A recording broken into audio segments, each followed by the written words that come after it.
ನಮಸ್ತೆ, ನಾನು ನಿಮ್ಮ ಗೋಪಾಲ್. ಇದು ನಿಮ್ಮ ಚಾನಲ್ ಆಲ್ ಇನ್ ಒನ್. ನಾನಿವತ್ತು ವೆಜಿಟೇಬಲ್ ಅವಲಕ್ಕಿ ಮಾಡ್ತಾಯಿದ್ದೀನಿ ನೋಡಿ.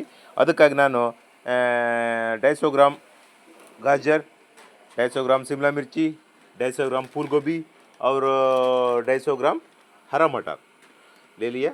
और कटा हुआ प्याज और ಈರುಳ್ಳಿ ಮತ್ತು ಮೆಣಸಿನಕಾಯಿ ಇದು ತೊಗೊಂಡಿದ್ದೀನಿ. ಮತ್ತು ಇದು ಫ್ರೈ ಮಾಡಿದ ಒಂದು ಅರ್ಧ ಕಿಲೋ ಮೂಪಲ್ಲಿ, ಅಂದರೆ ನಾನಿದು ಒಂದು 45-50 ಮಂದಿಗೆ ಮಾಡ್ತಾಯಿದ್ದೀನಿ. ಇದು ಅವಲಕ್ಕಿ ನೋಡಿ, ಈ ಅವಲಕ್ಕಿ ತೊಗೊಂಡಿದ್ದೀನಿ ನಾನು. ಒಂದು 4.25 kg ಅವಲಕ್ಕಿ ತೊಗೊಂಡಿದ್ದೀನಿ, ಅಂದರೆ ಒಂದು 45-50 ಮಂದಿಗೆ. ಇದನ್ನು ಈಗ ನೀರಲ್ಲಿ ಹಾಕಿ ನೆನೆ ಹಾಕ್ತೀನಿ. ಇದು ನೀರಲ್ಲಿ ಹಾಕಿ ನೆನೆ ಹಾಕೋದು ಬೇಡ, ಅಂದರೆ ನೀರಲ್ಲಿ ಹಾಕಿ ಇದನ್ನು ವಾಪಸ್ ತೆಗಿಬೇಕು. ನೀರನ್ನು ಇದು ಮಾಡಿ ಸೋಸಿದ್ರೆ ಆಯಿತು. ಈಗ ಇದನ್ನು ನೀರು ಹಾಕಿ ನೀರಲ್ಲಿ ಹಾಕಿ सोचತೀನಿ ಈಗ. अभी इसमें पानी डाल दिया, पानी डाल के धोऊंगा इसको बढ़िया से. एक बार पानी डाल के धो लिया तो इसको पानी डाल के ಇದು ನೀರು ಹಾಕಿ ಇದನ್ನು ನೀರಿಂದ ವಾಪಸ್ ತೆಗಿತಾ ಇದ್ದೀನಿ.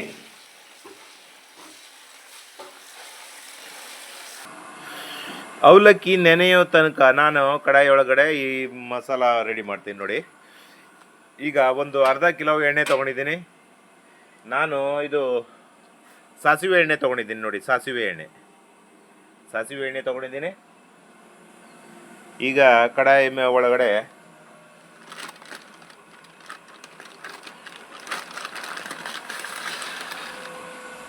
ಒಂದು ಮುಷ್ಟಿ ಸಾಸಿವೆ ಹಾಕ್ತಾಯಿದ್ದೀನಿ. ಅದರ ಜೊತೆ ಒಂದು ಮುಷ್ಟಿ ಜೀರಿಗೆ ಹಾಕ್ತಾಯಿದ್ದೀನಿ.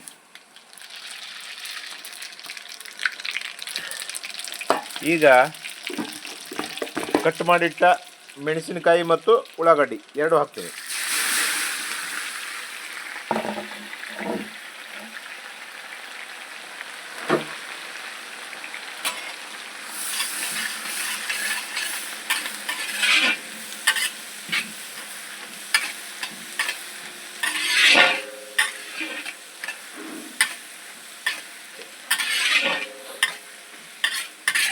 ನಾನು ವಿಡಿಯೋ ಮಾಡ್ತೀನಿ, ಆದರೆ ಎಡಿಟಿಂಗ್ ಮಾಡುತ್ತಾ ಇಲ್ಲ.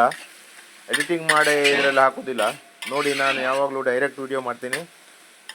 ನನ್ನ ವಿಡಿಯೋನ ಶೇರ್ ಮಾಡಿ, ಲೈಕ್ ಮಾಡಿ ಮತ್ತು ಸಬ್ಸ್ಕ್ರೈಬ್ ಮಾಡಿ.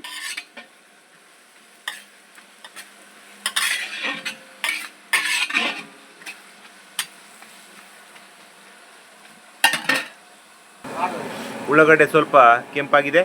ಈಗ ಉಳ್ಳಾಗಡ್ಡೆ ಜೊತೆ ಈಗ ಇದೆಲ್ಲ ಹಾಕ್ತೀನಿ ನೋಡಿ. ಇದು ಹಸಿ ವಟಾಣೆ ಅರ್ಧ ಕಿಲೋ, 1/4 ಕಿಲೋ ಫುಲ್ಗೋಬಿ ಮತ್ತು ಹಸಿ ಮೆಣಸು, ದೊಣ್ಣೆ ಮೆಣಸು ಅದು ಒಂದು 1/4 ಕಿಲೋ, ಮತ್ತು ಗಾಜರ್ ಅದೊಂದು 1/4 ಕಿಲೋ ಎಲ್ಲ ಒಟ್ಟಿಗೆ ಹಾಕ್ತಾಯಿದ್ದೀನಿ.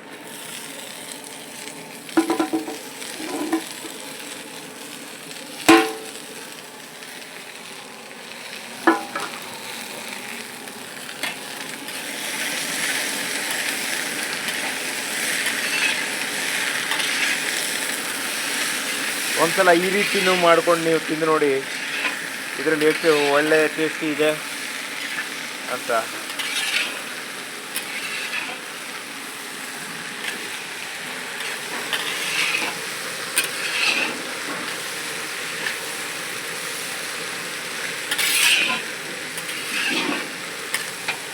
ಇದಕ್ಕೆ ರುಚಿಗೆ ತಕ್ಕಷ್ಟು ಉಪ್ಪು ಹಾಕ್ತಿದ್ದೀನಿ.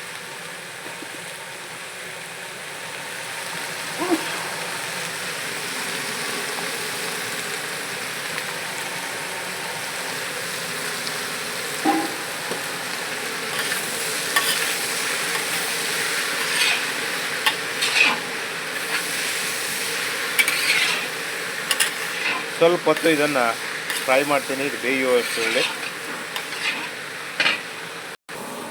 देख लीजिए अभी पक गया, ಇದು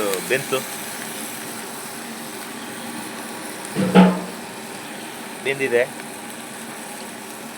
ಮಟರ್ ಬಿ ಇದು ಹಸಿ ವಟಾಣೆನೂ ಬೆಂದು ಎಲ್ಲ ಬೆಂದಿದೆ. ಈಗ ನೋಡಿ ಅವಲಕ್ಕಿನೂ ಒಳ್ಳೆ ಥರ ನೆನೆ ಹಾಕಿದ್ದು ನೋಡಿ, ಎಷ್ಟು ದೊಡ್ಡದಾಗಿದೆ ಅಂತ ನೋಡಿ. ಅವಲಕ್ಕಿ ಒಂದು 5-10 ನಿಮಿಷ ನೆನೆ ಹಾಕಿದರೆ ಸಾಕು ಅಷ್ಟೇ. ನೋಡಿ ಎಷ್ಟು ಚೆನ್ನಾಗಿ ಬಂದಿದೆ ಅಂತ. ಈಗ ಇದಕ್ಕೆ ಸ್ವಲ್ಪ ಹಲ್ದಿ, ಅರಿಶಿಣದ ಹಿಟ್ಟು, ಸ್ವಲ್ಪ ಅರಿಶಿಣದ ಹಿಟ್ಟು ಹಾಕ್ತಿದ್ದೇನೆ.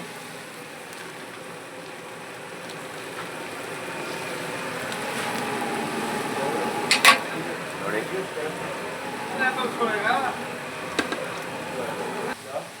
ನೋಡಿ ಈಗ ಇದಕ್ಕೆ ಟೇಸ್ಟಿಗೆ ಸ್ವಲ್ಪ ಸಕ್ಕರೆ ಹಾಕ್ತಾ ಇದ್ದೀನಿ, ಟೇಸ್ಟಿಗೋಸ್ಕರ ಸ್ವಲ್ಪ ಸಕ್ಕರೆ,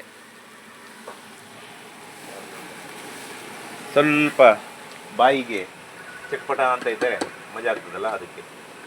ಸ್ವಲ್ಪ ವಾಸನೆಗೋಸ್ಕರ ನೋಡಿ, ಖುಷ್ಬುಗೋಸ್ಕರ ಸ್ವಲ್ಪ ಗರಂ ಮಸಾಲ, ಜಾಸ್ತಿ ಏನಿಲ್ಲ, ಸ್ವಲ್ಪ ಸ್ವಲ್ಪ ಕೆಂಪು ಮೆಣಸಿನ ಹಿಟ್ಟಿನ ಪೌಡರ್, ಕಲರ್ ಬರಲಿಕ್ಕೆ ಅಷ್ಟೇ.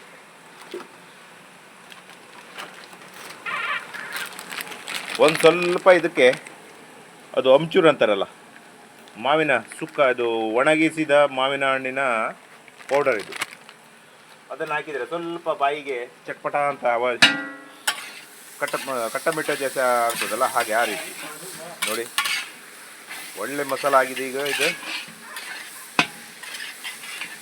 ಇದಕ್ಕೆ ಈಗ ಸ್ವಲ್ಪ ಹರಧನೆ ಹಾಕಿ ಈಗ ಅವಲಕ್ಕಿ ಹಾಕ್ತಿದ್ದೇನೆ. ಇಲ್ಲಿ ನೋಡಿ, ಕಟ್ ಮಾಡಿದ ಕೊತ್ತಂಬರಿ ಇದನ್ನು ಹಾಕಿ ಈಗ ಅವಲಕ್ಕಿ ಹಾಕ್ತಾ ಇದ್ದೀನಿ. ಇದರಲ್ಲಿ ಅವಲಕ್ಕಿ ಹಾಕ್ತಾ ಇದ್ದೀನಿ.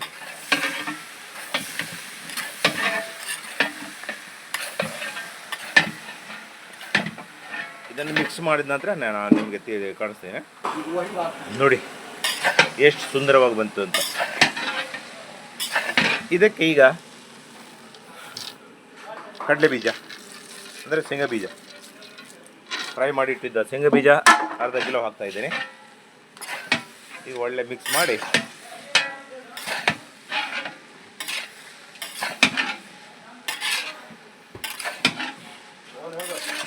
ಇದು ಹೊಸ ವರ್ಷದಲ್ಲಿ ಮೊದಲನೇ ವಿಡಿಯೋ ಮಾಡ್ತಾ ಇದ್ದೀನಿ. ನೀವು ನನ್ನ ಚಾನಲ್ಗೆ ಲೈಕ್ ಮಾಡಿ, ಶೇರ್ ಮಾಡಿ ಮತ್ತು ಸಬ್ಸ್ಕ್ರೈಬ್ ಮಾಡಿ.